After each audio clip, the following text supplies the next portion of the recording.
Hey folks, today I wanted to talk about spruce trees and pine trees and balsam trees and cedar trees and the important medicine that they contain. The needles actually contain lots of vitamin C, and they also contain antivirals and other important medicines that can help us stay healthy and help us to disinfect our lungs and keep our lungs clear and healthy. Balsam tree is also called a fir tree. They grow pretty big, and they're very common in northern Minnesota where I am. You can tell that it's a balsam tree or a fir tree because of the needles. If you can see here, they're flat actually. So if you try to roll them between your fingers, they won't roll really. They're flat.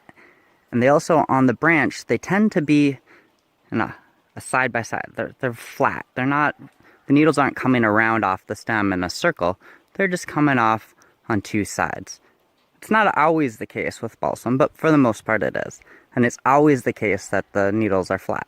Here we have some spruce. These are spruce needles from a spruce tree. Spruce trees grow to be very, very large. And they're very beautiful as well. Their needles are round.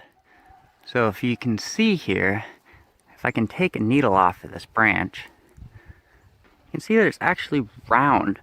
And I can roll it. When I roll it between my fingers, it rolls. Now with a balsam needle, that wouldn't happen. A fir tree needle, they're flat needles and they don't roll. These ones, they roll. Here we have a white pine tree. White pines, you can tell that they're a white pine because, see, they have a little grouping.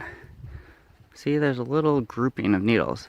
And they will have 5, usually, needles per grouping. This one, you only see 4 on there, but as I look at the bottom, one of them broke off. But they're very thin needles in comparison to red pines, which have 2. Red pines, white pines, these are both good to use, so any type of pine tree. Now this is what cedar needles look like.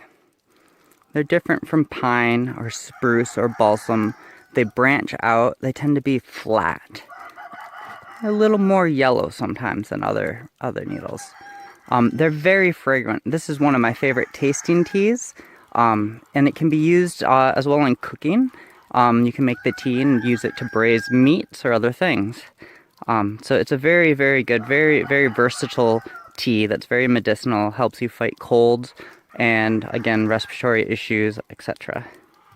Now, in traditional medicine, it was considered best if you could mix together as many different needled trees together in your tea.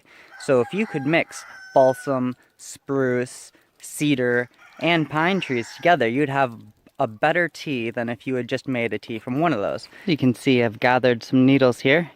It doesn't take a whole lot, just a handful of them, and this will be enough for a couple of gallons of tea. So in order to make the tea, I just take those pine needles and I put them in a pan and I fill it up with a couple of gallons of water. And I put it on low heat. And you just want to get it, you don't want it to boil, because if it boils, some of that medicine will evaporate.